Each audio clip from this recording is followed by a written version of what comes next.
नमस्कार, मैं अशोक कुमार पांडे। स्वागत है आपका टीसीएच पर। राहुल गांधी ने कल से जो खुलासा किया है, ऐसा लगता है कि पूरी भारतीय जनता पार्टी और चुनाव आयोग भड़बड़ाया हुआ है, घबराया हुआ है। जिसके जो मुंह में आ रहा है वो बोल रहे हैं। लेकिन सबसे गड़बड़ हो गई अमित शाह के साथ।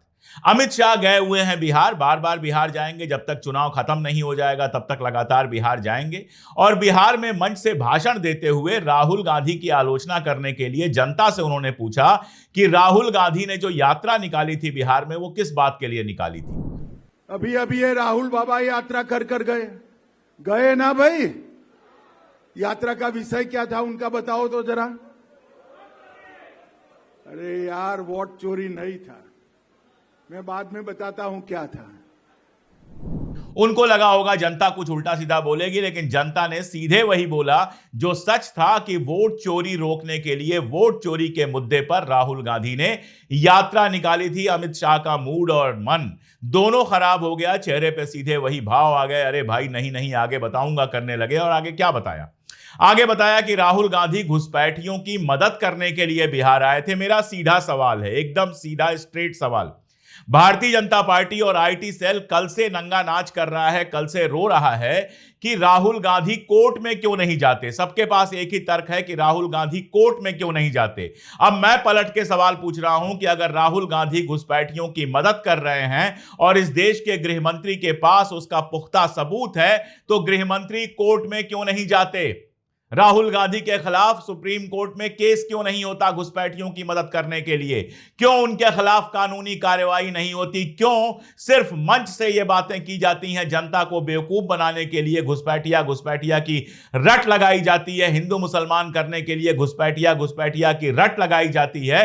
क्यों राहुल गांधी के खिलाफ भारतीय जनता पार्टी कोर्ट में नहीं जाती? अब जब यह सवाल पूछ लिया जाएगा तो बीजेपी के लोग गोल गोल करने लगेंगे। राहुल गांधी हर बात के लिए कोर्ट में जाएं, और गए थे कोर्ट में। कल आशुतोष भाई ने एक टीवी चैनल पर बिल्कुल शानदार तरीके से इसका जवाब दिया। उन्होंने कहा कि कोर्ट में गई थी कांग्रेस, हरियाणा चुनाव के मुद्दे पर कोर्ट में गई थी कांग्रेस, और हाई कोर्ट ने बाकायदा आदेश दिया था कि सारे पेपर्स और वीडियोस इनको दिखाए जाएं। सरकार ने कानून ही बदल दिया। 1961 का जो कानून था वो बदल दिया और कह दिया कि हम सीसीटीवी फुटेज दिखा ही नहीं सकते। क्या फायदा हुआ कोर्ट में जाने से? कोर्ट में गए, कोर्ट से फैसला आया, कोर्ट ने कहा कि इनको सारे कागज दिखाए जाएं, और सरकार ने कानून बदल दिया। और अब जो हमारे ज्ञानेश कुमार हैं वो प्रेस कॉन्फ्रेंस में कहते हैं कि बहू बेटियों का प्राइवेसी हम कैसे भंग कर दें। इस पर आज एक रिपोर्ट आई है रिपोर्टर्स कलेक्टिव की। आयुषी कार ने रिपोर्ट की है। आयुषी कार वैसे भी बहुत शानदार रिपोर्ट्स करती हैं। उन्होंने ये रिपोर्ट की है और बताया है कि चुनाव आयोग ने एक राज्य सरकार को सारा का सारा इलेक्शन डेटा अवेलेबल कराया है, जिसमें लोगों के मतदाता पहचान पत्र हैं, माओं बहनों बेटियों के भी मतदाता पहचान पत्र हैं। और आप जानते हैं कि मतदाता पहचान पत्र में उनकी फोटो होती है। लेकिन राज्य सरकार को, एक सरकार को, सरकारी कर्मचारियों को आपने सारा प्राइवेट डेटा अवेलेबल करा दिया, और विपक्ष जब आपसे मांगता है तो आप कहते हैं कि बहू बेटियों को की प्राइवेसी कैसे भंग कर दें। जहां यह चल रहा हो वहां कोर्ट में क्यों जाना है? जनता का भी एक दरबार होता है।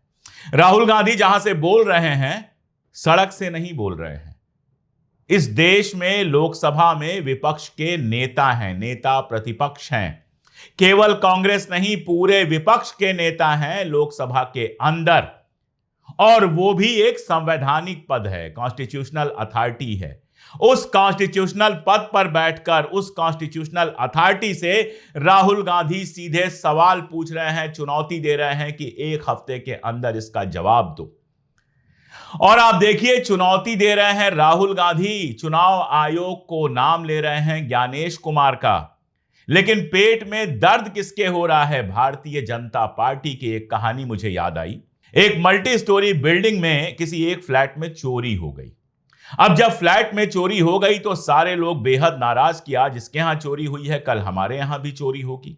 सब लोग मीटिंग में इकट्ठा हुए, चौकीदार भी था। चौकीदार ने कहा कि मैंने चोर को देखा है। अब यह कहते ही एक फ्लैट वाला एकदम आग बबूला हो गया कि तुम कैसे कह सकते हो चोर को देखा है? लोग आश्चर्यचकित कि अरे भाई चोरी हुई है, चौकीदार ने चोर को देखा है, ये तो खुशी की बात है, पकड़ना आसान काम हो जाएगा, ये भाई साहब नाराज क्यों हैं कि चोर पकड़ा जा रहा है? बाद में पता चला कि वही भाई साहब चोरियां करवाते थे। तो यही हालत है कि चुनाव आयोग पर वोट चोरी का आरोप लग रहा है, चुनाव आयोग पर वोट लग रहा है कि 6000 से ज्यादा वोट डिलीट करने की कोशिश हुई और परेशानी हो रही है अनुराग ठाकुर और भारतीय जनता पार्टी को। राहुल गांधी संविधान को नुकसान पहुंचा रहे हैं। कैसे भैया? फर्जी वोट पड़ जाएंगे तो संविधान बच जाएगा, जिसका नाम वोटर लिस्ट में है उसका नाम हट जाएगा बिना मतलब के, कोई और हटवा देगा तो आपका संविधान बच जाएगा। संविधान बचाने के लिए भारतीय जनता पार्टी का सत्ता में रहना जरूरी है क्या?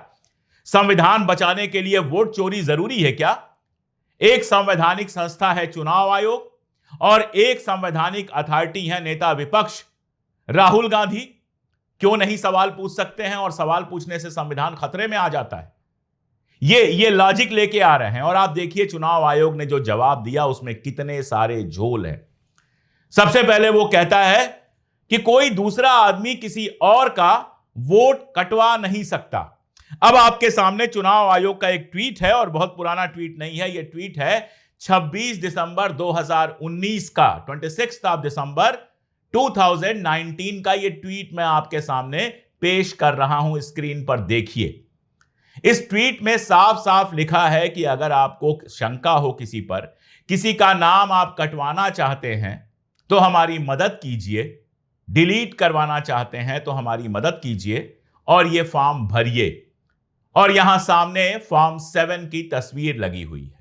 यानी फॉर्म 7 एक ऐसा बनाया गया है जिससे कोई किसी का वोट काटने के लिए कह सकता है। अब आप देखिए, लीगल आदमी अगर होगा, अपना मोबाइल यूज करेगा, तो कल को उससे सवाल पूछा जा सकता है या चुनाव आयोग पूछ सकता है कि तुम क्यों वोट कटवाना चाहते हो, या तुमने सही वोट कटवाया या गलत वोट कटवाया। कर्नाटका में जो खेल हुआ उसमें यह था कि वोट कटवाने की कोशिश हुई कर्नाटका में, और मोबाइल नंबर जो थे वो बाहर के थे जो अब बंद आ रहे हैं। इसके आगे आप सुनिए, चुनाव आयोग कह रहा है कि हमने तो सारी चीजें, सारी जानकारी उपलब्ध करा दी और हम खुद गए थे एफआईआर करने। यह भी झूठ है। एफआईआर लोकल चुनाव आयोग ने किया, बिल्कुल ठीक है, लेकिन उसके बाद 18 चिट्ठियां लिखी गई, 18 चिट्ठियां लिखी कर्नाटक की सीआईडी ने कि ये जो ओटीपी गया है इसकी जरा ट्रेल बताइए ताकि हम पता कर सकें कि कौन से लोग नंबर कटवाने की कोशिश कर रहे हैं। कोई जवाब नहीं आया। 18 चिट्ठियों का कोई जवाब क्यों नहीं आया, यह चुनाव आयोग नहीं बताता है। तो दो झूठ हो गए साफ साफ। अब यह बताने की कोशिश की जा रही है कि भाई वहां से तो कांग्रेस का ही उम्मीदवार जीता था। बीजेपी आईटी से लगी हुई है कि वहां से तो कांग्रेस का ही उम्मीदवार जीता था। बिल्कुल जीता था, इसलिए जीता था कि यह वोट चोरी पॉसिबल नहीं हुई, 6000 लोगों का नाम नहीं कटवाया जा सका। जिस बीएलओ के रिश्तेदार का नाम कटवा दिया गया था उसने इसका खुलासा कर दिया। जब पता करने गई कि इसने कटवाया है तो उसने कहा मेरा तो कोई रोल ही नहीं है, और तभी जांच हुई, तभी एफआईआर हुई, जिसके बाद वोट कटवाने का यह प्रोसेस नहीं पूरा हो पाया। अब जरा कल्पना कीजिए, अगर 6000 वोट कट गए होते तो 12000 का डेफिसिट हो गया आपके पास, आप चुनाव हार जाते। तो वोट चोरी नहीं हो पाई। वो महिला एक्टिव हो गई जो बीएलओ थी, इस वजह से वहां पर कांग्रेस चुनाव जीती। लेकिन यह इकलौता मामला तो है नहीं। अब सौरभ भारद्वाज कह रहे हैं कि दिल्ली में भी ऐसा ही हुआ है, अरविंद केजरीवाल ने भी ऐसा ही आरोप लगाया था, पत्र लिख के दिया था, लेकिन कोई जांच नहीं हुई। इसके पहले आप जानते हैं अखिलेश यादव कितने सारे एफिडेविट दे चुके थे, लेकिन उस पर कोई कार्रवाई नहीं हुई थी। तब भी चुनाव आयोग ने कहा था कि विपक्ष ने कोई एफिडेविट नहीं दिया, और अखिलेश यादव ने बताया कि हमने इतने सारे एफिडेविट दिए थे, इस पर कोई कार्रवाई नहीं हुई। तो हरियाणा में कोर्ट में गए, हाई कोर्ट में गए, हाई कोर्ट का आदेश आया, आपने कानून बदल दिया। अखिलेश यादव ने एफिडेविट दिया, आपने जवाब नहीं दिया। कर्नाटका में वोट चोरी लोकल अधिकारियों ने पकड़ी, लेकिन आपने ओटीपी ट्रेल वगैरह अभी तक सीआईडी को अवेलेबल नहीं कराया। और कह रहे हैं कोर्ट में क्यों नहीं जाते। क्यों जाएं कोर्ट में भाई? जनता के कोर्ट में गए हैं, चुनाव आयोग इसकी जांच करे। चुनाव आयोग खुद एक अथॉरिटी है, चुनाव आयोग इसकी जांच करे और जांच करके बताए। चुनाव आयोग कह रहा है हम खुद इन्वेस्टिगेशन कर रहे हैं, तो उस इन्वेस्टिगेशन की रिपोर्ट दे दे। उस इन्वेस्टिगेशन की रिपोर्ट सार्वजनिक कर दे कि वोट चोरी की कोशिश कहां से हो रही थी, कौन से लोग थे जो वोट चुरा रहे थे, कौन से मोबाइल नंबर यूज हो रहे थे, वो किसके मोबाइल नंबर थे, कैसे 34 सेकंड के अंदर कोई 2 फॉर्म भर भी लेता है और उनके वोट कटवाने में सफल भी हो जाता है। इसका जवाब दे कि कौन सा प्रोसेस था ये। राहुल गांधी ने अपील की, युवाओं से अपील की, जनजी से अपील की। उन्होंने कहा कि संविधान बचाना आपका दायित्व है। इस पर फिर पागल हो गए। नेपाल इनको रात को भी सपनों में आ रहा है। इनको डर लग रहा है कि नेपाल में जैसे करप्ट लीडर्स के साथ हुआ कहीं हमारे साथ ना हो जाए। अरे भाई एक बात बताइए, जब हम लोग यूनिवर्सिटी में पढ़ते थे तो नारा लगता था, जिस ओर जवानी चलती है उस ओर जमाना चलता है। पढ़ो पढ़ाई लड़ने को, लड़ो लड़ाई पढ़ने को, यह नारा यूनिवर्सिटीज के अंदर लगता था। छात्र और युवा हमेशा परिवर्तन का सूत्र रहे हैं। 1977 में आज की भारतीय जनता पार्टी, जो तब जनसंघ थी, जब पहली बार इसने सत्ता का स्वाद चखा था, जनता पार्टी के साथ मोरारजी देसाई प्रधानमंत्री बने थे और आपके लाल कृष्ण आडवाणी सूचना एवं प्रसारण मंत्री बने थे, पहली बार जिंदगी में मंत्री बने थे। तो वो जो आंदोलन था 1977 का इमरजेंसी के खिलाफ, वो आंदोलन क्या युवाओं ने नहीं किया था? तो वो आंदोलन सही था। अब अगर आंदोलन करें तो गलत है। और आगे आइए, नरेंद्र मोदी अगर देश के प्रधानमंत्री बने हैं तो सिर्फ अरविंद केजरीवाल अन्ना वाला जो आंदोलन था उसके चलते बने हैं। झूठे आरोप, भ्रष्टाचार के झूठे आरोप जो कभी सिद्ध नहीं हुए। उस समय के सीएजी विनोद राय ने एक से एक बड़ी बड़ी बातें की, कोर्ट में सारा का सारा उल्टा गिर गया, पूरा मीडिया पीछे पड़ गया, पूरा माहौल बना दिया गया। उस आंदोलन में युवा नहीं थे तो युवा ही वहां भी। तो तब युवाओं का आंदोलन ठीक था। और छोड़ दीजिए, जिससे भारतीय जनता पार्टी का ग्राफ ऊपर गया, बाबरी मस्जिद राम जन्मभूमि आंदोलन, उसमें क्या बूढ़े लोग आए थे? क्या उसमें युवा नहीं आए थे? मैं तो उस जमाने में जवान था, युवा था, मैंने देखा है। सारा आंदोलन युवा कर रहे थे, सड़कों पर युवा थे। आप जाकर जिस दिन मस्जिद तोड़ी गई है उसकी तमाम तस्वीरें आपको दिख जाएंगी। देखिए, जो लोग चढ़े हुए हैं मस्जिद के ऊपर वो युवा ही हैं। तब युवाओं का आंदोलन बुरा नहीं था। अब आप चाहते हैं युवा केवल रील बनाए, मस्जिद के सामने जाकर डांस करे, मॉब लिंचिंग करे, दिन रात सोशल मीडिया पर बैठकर गाली गलौज करे। वो युवा ठीक है, लेकिन अपने लोकतांत्रिक अधिकारों के लिए अहिंसक तरीके से सड़क पर आकर अगर वो आंदोलन करता है या फिर आंदोलन नहीं भी करता है, आपसे सवाल पूछता है, तो ये गलत हो गया। डर लग गया आपको कुर्सी पर बिठाए रखने के लिए सारा युवा लगा रहे, आपसे सवाल पूछ दे तो गलत है। क्या कहा है राहुल गांधी ने? घर जलाने के लिए कहा है, हिंसा करने के लिए कहा है। अगर उन्होंने ऐसा करने के लिए कहा होता तो जो पहला आदमी उसका विरोध करता वो मैं होता। उन्होंने कहा है युवाओं से, जनजी से, सबसे लोकतंत्र बचाने के लिए। और लोकतंत्र बचाने की कोई भी लड़ाई अहिंसक ही हो सकती है। जहां हिंसा होगी वहां कहीं ना कहीं से तानाशाही आएगी। कांग्रेस का अपना एक इतिहास रहा है आजादी की लड़ाई से लेकर अब तक अहिंसक आंदोलन का। गांधी सड़कों पर युवाओं को ले आए अहिंसक आंदोलन के लिए। जिस दिन हिंसा हुई चौरी चौरा में, आंदोलन को स्थगित कर दिया। राहुल गांधी का अब तक का जीवन अहिंसा का जीवन है। चाहे उन्होंने यात्रा निकाली, चाहे भारत जोड़ो यात्रा की, कभी एक पैसे की हिंसा नहीं हुई। एक आदमी को नहीं मारा गया, पीटा गया। जो भारतीय जनता पार्टी के कार्यकर्ता काला झंडा दिखाने आए थे, नारा लगाने आए थे, उनको टॉफी देकर भेजा गया। तो वो आदमी क्या हिंसा की बात कर रहा है? अहिंसा की बात कर रहा है, आंदोलन की बात कर रहा है, जनता को जागने की बात कर रहा है कि जनता अगर नहीं जागेगी तो उससे लोकतंत्र का अधिकार छीन लिया जाएगा, वोट को चुरा लिया जाएगा। और एक बार आपका वोट चोरी हो गया तो लोकतंत्र अपने आप ढह जाएगा, तानाशाही में बदल जाएगा। आप सोच के देखिए, जनता के पास बस इतनी ही ताकत है कि 5 साल भले पिटती रहे, लेकिन 5 साल बाद जाकर वोट दे सके और वोट देकर अपने पसंद की सरकार बना सके। अगर वो वोट का अधिकार ही छिन जाएगा तो काहे का लोकतंत्र। और आप देखिए, गुंडागर्दी का लेवल देखिए। राजस्थान में एक विधायक हैं, उन्होंने बहुत सारे वादे किए थे, शायद मंत्री भी हैं, और एक युवा जो वीडियोस बनाता है जनता की समस्याओं पर, उसने जाकर जब उससे सवाल किया तो उसके हाथ पांव तुड़वा दिए गए।